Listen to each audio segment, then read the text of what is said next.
એક સમય હતો કે વડીલો બાળકોને વાર્તા કરતા અને બાળકો વડીલોની આજુબાજુ વીંટાળાય અને વાર્તાઓ સાંભળતા. પણ અફસોસ, અત્યારે આવી વાતો અને આવા દ્રશ્યો બહુ ઓછા જોવા મળે છે. એમ છતાં પણ આજે પણ એક વર્ગ એવો છે કે જેને આવી જૂની વાર્તાઓ સાંભળવામાં રસ છે. એનું ઉદાહરણ આપણી સામે છે. હેલો દોસ્તો, હું છું વૈશાલી અને આજે આપણે આવી જ એક સરસ મજાની મુખપાટીની લોકવાર્તા સાંભળવાના છીએ. તમે અત્યાર સુધી મારી સાથે આવી વાર્તાઓ સાંભળતા એવા છો એટલે તમને ખબર જ છે કે આ વાર્તાઓ ખૂબ જ રસપ્રદ હોય છે અને સાંભળવાની ખરેખર ખૂબ મજા આવે છે. તો તમારા બાળપણને મારી સાથે ફરી એકવાર જીવવા માટે તૈયાર થઈ જાઓ, કારણ કે આજે આપણે આવી જ એક મુખપાટીની લોકવાર્તા સાંભળવાના છીએ જે ખૂબ જ સરસ છે અને રસપ્રદ છે. એક મોટો દેશ હતો અને ત્યાં એક રાજા રાજ કરે. આ રાજાને 4 દીકરા, 3 જુવાન અને એક નાનકડો. નાનકડાનું નામ પદ્મકુમાર. પદ્મકુમાર ઉપર એની માને બહુ હેત. આખો દી એને રમાડે, જમાડે, હસાવે, બોલાવે અને ઘડી પળ પણ આઘો ન જવા દે. મોટા ભાઈઓને નાના ભાઈના લાલન પાલન ગમે નહીં. આખો દિવસ એની સામે કતરાયા કરે અને આંખમાંથી અગન વરસાવ્યા કરે. પદ્મકુમાર પણ ભારે તોફાનીઓ. આખો દિવસ વડે ને લીમડે બધે ચડ્યા કરે, ઘોડી લઈ અને બધે ફરાવ્યા કરે અને હોડી લઈ અને નદ નદીઓમાં ફર્યા કરે. લાંબી લાંબી સહેલગાહો કર્યા કરે.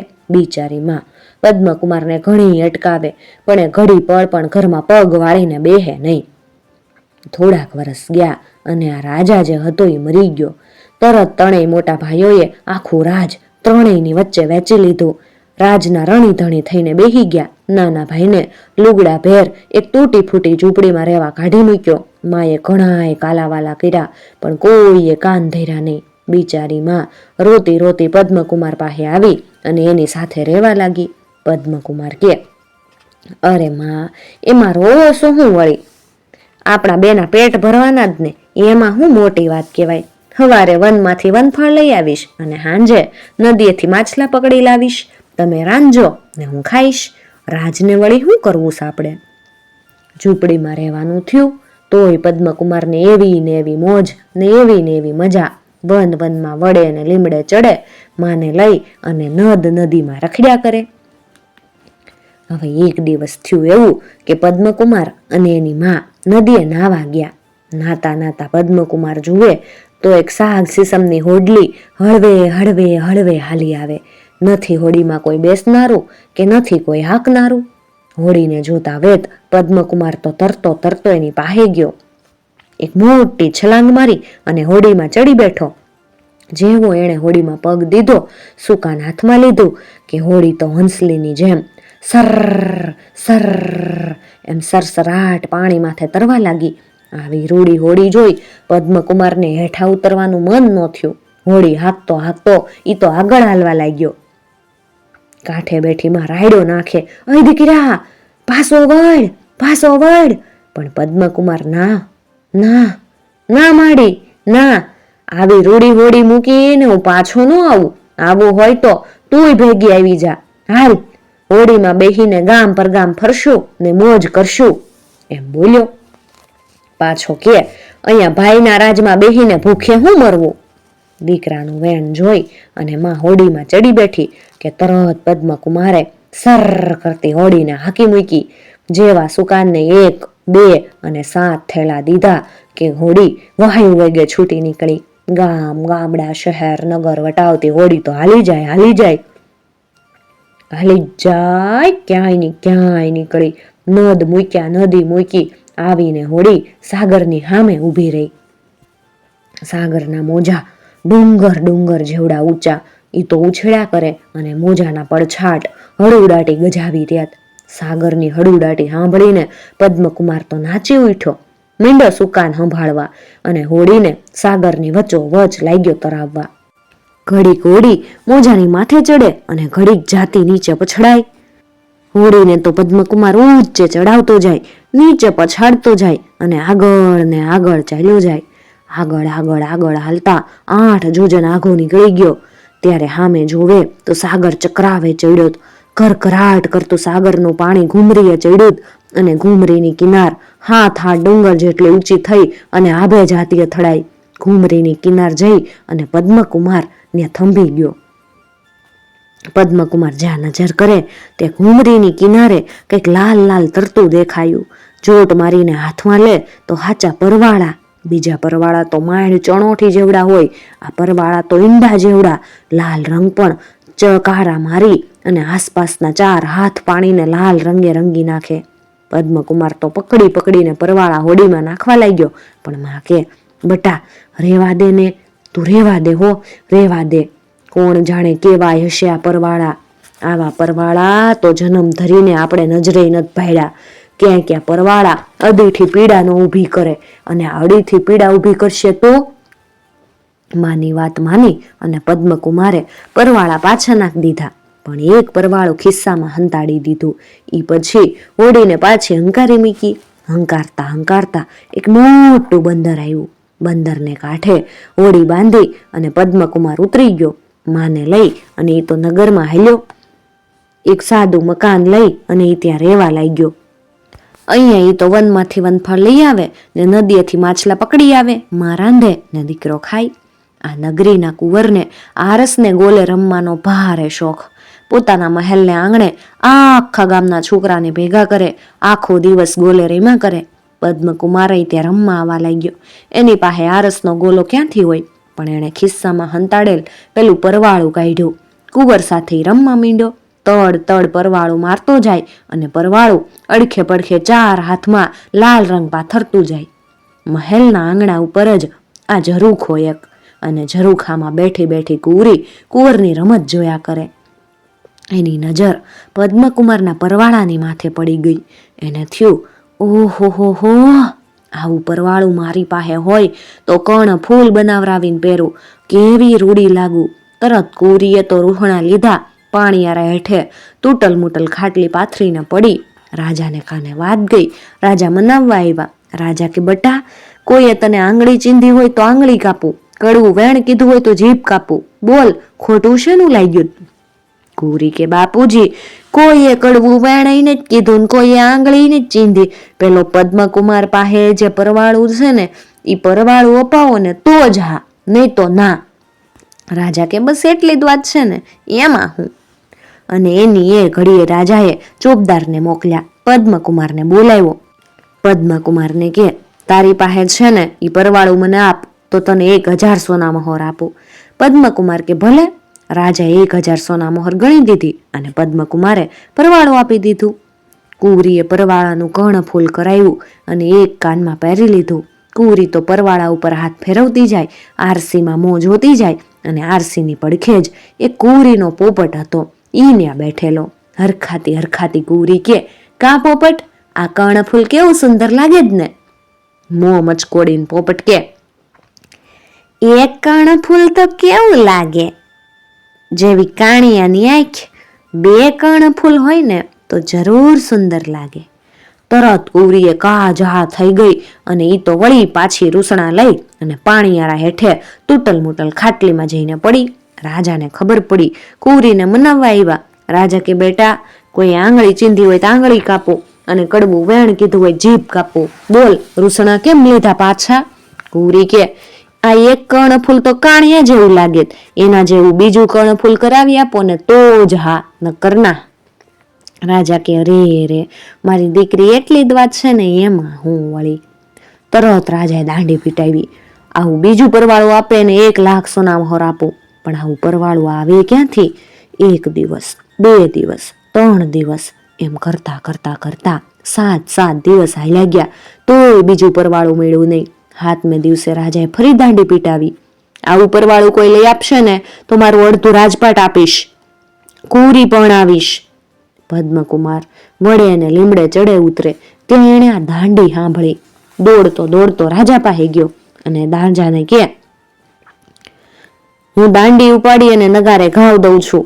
ઘાવ સાંભળીને રાજા આવ્યા. પદ્મકુમાર કે, આજથી 8મે દિવસે આવા હું 21 પરવાળા આપના હાથમાં આપીશ. આમ કહી અને પદ્મકુમાર તો ચાલી નીકળ્યો. પદ્મકુમારે બંદરે જઈ પોતાની હોડી છોડી અને છલાંગ મારી અંદર ચડી બેઠો. જેવા હલેસા હલાવ્યા કે હોડી વાયુ વેગે ભાગી છૂટી. આંખના પલકારામાં તો હોડી સાગરની વચ્ચોવચ આવી ગઈ અને મોજાની માથે પછડાટીઓ ખાવા લાગી. મોજા પાસેથી હોડીને હાંકતો હાંકતો હાંકતો પદ્મકુમાર પેલી ઘૂમરી પાસે આવી ગયો. જોવે તો ઘૂમરીની કિનાર માથે પરવાળા પારા વાળ પડ્યા અને એ તો તૈરા કરે ન્યા. હોડી પાસે જઈને જેવો પદ્મકુમાર પરવાળા પકડવા ગયો કે હોડી ઘૂમરીની કિનાર માથે ચડી ગઈ. ઘરઘરાટ કરતી ઘૂમરીની કિનાર 4-4 જોજનમાં ચક્રાવા માર્યા કરે અને દરિયાના પાણીને પછાડ્યા કરે. કિનારાને ચક્રાવે પદ્મકુમારની હોડી ચડી ગઈ અને ચકર ચકર ચકર મંડી ફરવા. માંડ હોડીને હાથમાં રાખતો પદ્મકુમાર નજર કરે તો ઘૂમરીની વચ્ચોવચ એક ઊંડો ખાડો અને ખાડાની વચ્ચે કોઈ મહેલના કોટ કાંગરા દેખાય. કોટ કાંગરા હાવ હોનાના અને સૂરજના કિરણે ઝળક્યા કરે. હોડી માથે ઊભા થઈ અને પદ્મકુમારે છલાંગ મારી ખાડાની વચ્ચોવચ આવી પડ્યો અને ધીમે ધીમે તરતો તરતો મહેલના કોટ કાંગરા પાસે ગયો. હાથ લંબાવી અને કાંગરાની માથે ચડી બેઠો. કાંગરે થઈ અને પદ્મકુમાર હેઠો ઉતર્યો. જોવે તો સામે હાવ હોનાનો મહેલ ઊભો. મહેલને મોતીની દિવાલ, હીરાના બહાણા, મણી માણેકના તોરણ અને પરવાળા તો જ્યાં જો ને બધે પાથરા. પદ્મકુમાર ઓરડા નિરખતો જાય, આગળ હાલતો જાય, પણ ક્યાંય એને કાળા માથાનું માનવી કે જીવનું જણ્યું નથી દેખાતું. એક ઓરડો, 2 ઓરડા, 3જા ઓરડો, એમ કરતા હાથમે ઓરડે આવીને જોવે તો ઓરડાની વચ્ચે એક જોગી બેઠો.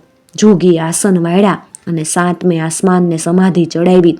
જોગીને માથે એક પાટ અને એ પાટની માથે એક 16 વર્ષની સુંદરી હતી. સુંદરીના ગળામાં ત્રિશૂળ ભરાવેલું અને ત્રિશૂળને 3 છેડે લોહી ટપકી રહ્યું. ટપ ટપ ટપ ટપ અને લોહીના ટીપા પડતા જાય અને ટીપામાંથી પરવાળા બનતા જાય.